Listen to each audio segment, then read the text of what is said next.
Hello दोस्तों। आज आपको जो है युगपत समीकरण साइमल्टेनियस इक्वेशन के बारे में बताते हैं कि इसको किस प्रकार से निकालते हैं। इसके जो है वो तीन मेथड्स हैं। जो पहला मेथड है वो कहलाता है प्रतिस्थापन विधि, दूसरा वाला जो है वो ग्राफ विधि और तीसरा वाला जो है वो विलोपन विधि। इंग्लिश में इसको बोलते हैं सब्स्टिट्यूशन मेथड, ग्राफिक मेथड और एलिमिनेशन मेथड। ठीक है। और एक से अधिक चरों से युक्त एक से अधिक समीकरणों के समूह को युगपत समीकरण कहते हैं। अर्थात जैसे एक समीकरण ये दिया गया है x माइनस वाई, दूसरा समीकरण ये दिया गया है 3x plus 2y equal to 27, और इसमें दो चर है, जैसे एक x और y। ये देखिए दो चर यहाँ नीचे वाले में x और y दो चर है। तो अगर कोई ऐसा समीकरण होता है जिसमें दो चर होते हैं और उसके दो इक्वेशन होते हैं, उनको जो सॉल्व करते हैं वो कहलाते हैं युगपत समीकरण। इंग्लिश में कहते हैं साइमल्टेनियस इक्वेशन। तो इसको युगपत का अर्थ होता है एक साथ, यानी दिए गए समीकरणों पर गणित संक्रियाएं करके उनमें आने वाले सभी चरों का एक ऐसा मान निकालते हैं जो समीकरणों को संतुष्ट करे। इन समीकरणों के चरों का मान प्राप्त करना ही युगपत समीकरण का हल कहलाता है।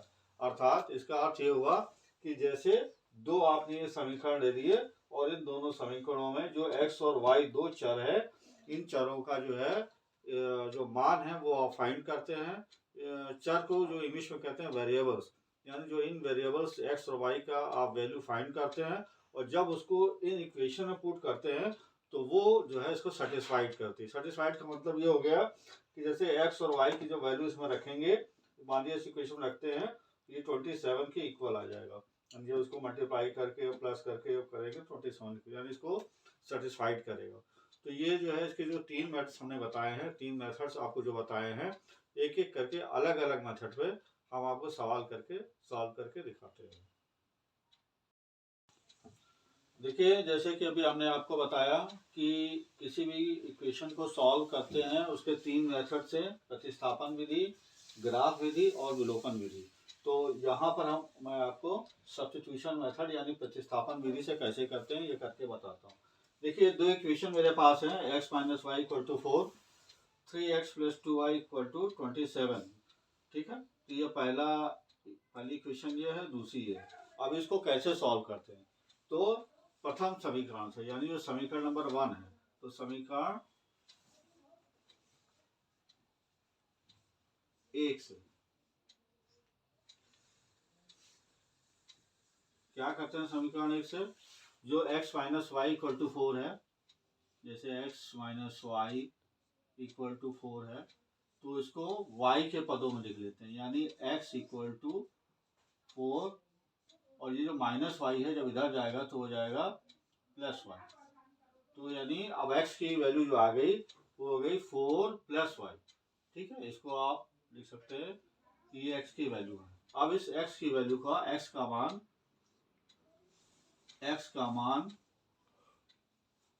यानी x की वैल्यू समीकरण 2 में रखने पर, समीकरण को शॉर्ट में लिख देते हैं, समीकरण 2 में रखने पर।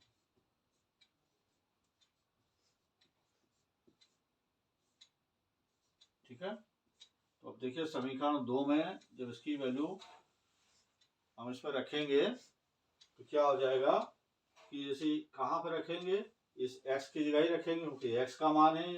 तो x का मान कितना है, तो देखिए 3x plus 2y equal to 27 है। ठीक है। तो यानी यहाँ पर हम x की वैल्यू रखते हैं।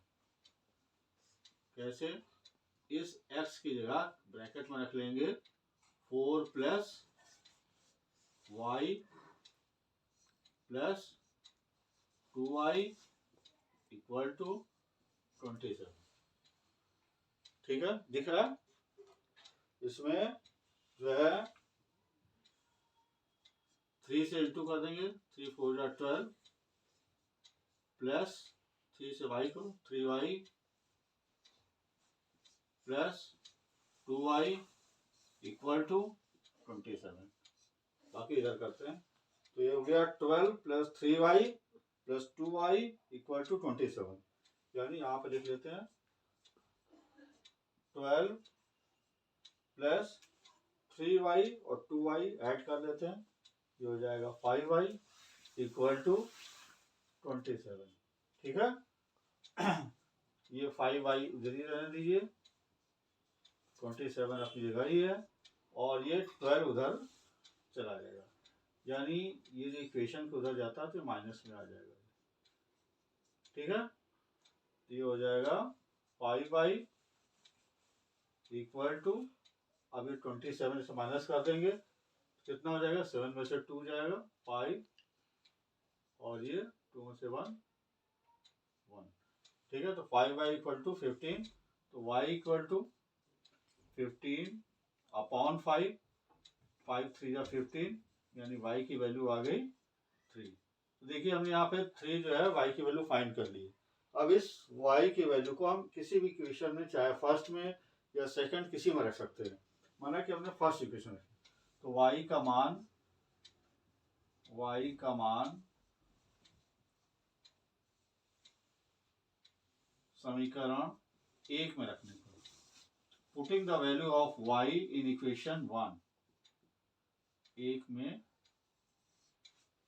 रखने पर। ठीक है, 1 में रखने पर देखिए क्या हो जाएगा, यहाँ पर पहले इसको लिख लेते हैं इक्वेशन, पहली इक्वेशन यही है ना, x minus y equal to 4, तो इस y का मान यहाँ पर रख लेते हैं, y की जगह 3। ठीक, ये हो गया यहाँ पे, ये -3 जब इक्वेशन उधर जाएगा इक्वल के, तो x इक्वल टू 4 प्लस 3, यानी x इक्वल टू आ जाएगा 7। तो देखिए यहाँ पे हमने जो है वेरिएबल की वैल्यू फाइंड कर ली, y equal to 3, x equal to 7। ठीक है, अब इसकी ये वैल्यू सही है या नहीं है, तो इसकी हम जांच भी कर सकते हैं। जैसे हमारी पहली इक्वेशन क्या देख रहे हैं आप, इसकी जांच कैसे कर लेंगे कि ये वैल्यू सही आई है या नहीं आई है। तो इसको मान लिया पहली इक्वेशन में हम रखते हैं, जैसे x minus y equal to 4 है, x minus y equal to 4 है, x की वैल्यू हमने क्या फाइंड की है 7, y की वैल्यू क्या फाइंड किया है 3, और ये देखिए 4 के इक्वल आ जाएगा, यानी 7 माइनस 3 इक्वल टू 4। इसका मतलब ये है कि ये बिल्कुल सही इक्वेशन, मतलब सही इसकी वैल्यू जो है x और y की वैल्यू बिल्कुल सही फाइंड कर ली है। तो ये किस मेथड से हो गया, सब्स्टिट्यूशन मेथड से। सब्स्टिट्यूशन कैसे हो गया कि जो पहली इक्वेशन को हमने लिखा, इसमें ये y इधर ले गए और x इक्वल टू हो गया 4 प्लस वाई, तो इसका मतलब हो गया कि हमने x की वैल्यू सब्स्टिट्यूट कर दी किसमें, दूसरी इक्वेशन में, यानी इसकी वैल्यू रख दी गई है। x की वैल्यू क्या रख दी गई है 4 प्लस वाई, यानी इसकी वैल्यू सब्स्टिट्यूट कर दी है। इसीलिए इस मेथड को बोलते हैं सब्स्टिट्यूशन मेथड। ठीक है,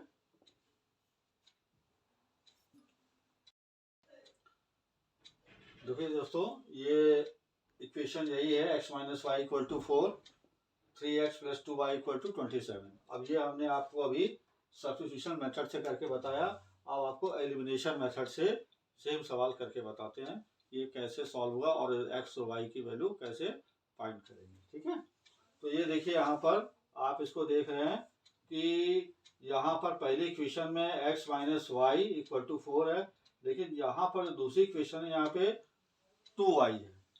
ठीक है, तो हमको कोई एक टर्म, चाहे x का चाहे y का, हमको उसको बराबर करना होता है। तो अब समीकरण 1 से क्या करेंगे, कैसे बराबर करेंगे, देखिए समीकरण 1 को अगर हम 2 से, समीकरण 1 को 2 से गुणा करने पर, ऐसा क्यों कर रहे हैं, ऐसा क्यों कर रहे हैं, इसलिए कर रहे हैं जिससे कि नीचे वाली इक्वेशन के इक्वल आ जाए गुणा करने पर। ठीक है, इसको आपको ऐसे लिखना पड़ेगा। तो पहली इक्वेशन क्या है, इसको 2 से मल्टीप्लाई करेंगे तो हो जाएगा 2x minus 2y equal to 8। ये बन गई हमारी इक्वेशन नंबर 3। अब हम देख रहे हैं कि जो ये पहली वाली इक्वेशन है, ये 2x minus 2y equal to 8, यानी ये भी 2y हो गया, ये भी 2y हो गया। अब यहाँ पर ये होता है कि अगर एक 2y एक प्लस में है और एक माइनस में है, तो फिर इसको कैसे इसको एलिमिनेट करेंगे कि इन दोनों को जोड़ देंगे, यानी समीकरण एडिंग द इक्वेशन 2 एंड 3, समीकरण 2 और 3 को, समीकरण 3 को जोड़ने पर, ठीक है। अब जोड़ने पे क्या हो जाता है ये देखिएगा कैसे जोड़ते हैं, क्या करते हैं। तो इसमें कोई वो नहीं है, चाहे आप पहले दूसरे रख लीजिए, तीसरा वाला बाद में रख लीजिए, इससे कोई फर्क जोड़ने में नहीं पड़ता है। इसको आप मान लिया ये आपने रख लिया, ठीक है, इसको रख लिया नीचे। अब आप क्या करेंगे कि जब जोड़ते हैं, अगर ये प्लस ऊपर है माइनस नीचे है, तो ये एलिमिनेट हो जाता है। इसीलिए इसको बोलते हैं विलोपन विधि, यानी वो विलोप हो गया, एलिमिनेट हो गया, ठीक है, एलिमिनेशन मेथड इसीलिए बोलते हैं। अब बचा क्या, 3x बचा और 2x, तो हो जाएगा 5x। और जब इसको ऐड करेंगे 27 में, देखिए इसको 27 प्लस 8 कितना हो जाएगा, 35, है ना।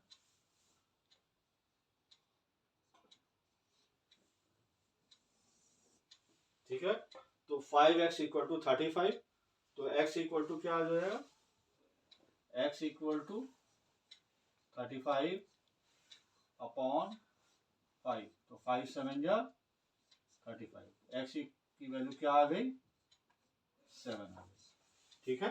आपने देखा था कि जो हम इससे पहले जो सब्स्टिट्यूशन मेथड कर रहे थे, वहां पे इसकी वैल्यू क्या आई थी, 7 आई थी। अब इस वैल्यू को क्या करेंगे, किसी भी इक्वेशन में रख लेंगे। मान लिया पहले हमने आपको 4 में पहले इक्वेशन में रख के दिखाया था, अब की बार आप सेकंड में रख के भी देख सकते हैं। तो समीकरण 2 में, किसी भी समीकरण में आप वैल्यू रख करके चेक कर सकते हैं। समीकरण 2 में x का मान रखने पर, मान को ही इंग्लिश में वैल्यू बोलते हैं।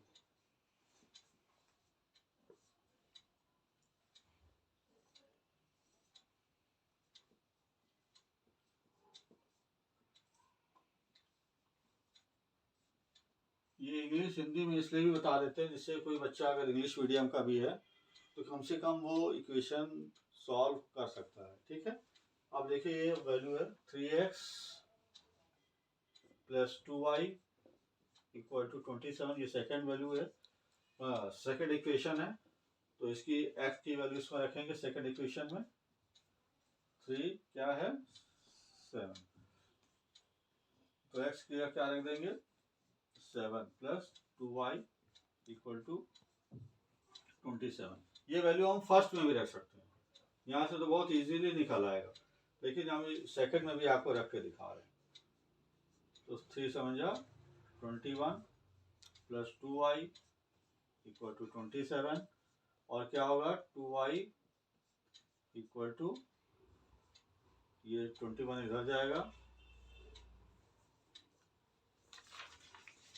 ठीक है, ये माइनस में हो जाएगा, इधर ये प्लस में है, इसके आगे कोई साइन नहीं है, इसका मतलब इसके आगे प्लस का साइन होता है, ठीक है, तो उधर जाएगा, तो ये हो जाएगा 2y इक्वल टू कितना हो जाएगा 27 माइनस 21 क्या हो जाएगा 6, तो ये जाएगा y इक्वल टू 6 अपॉन 2 यानी 3।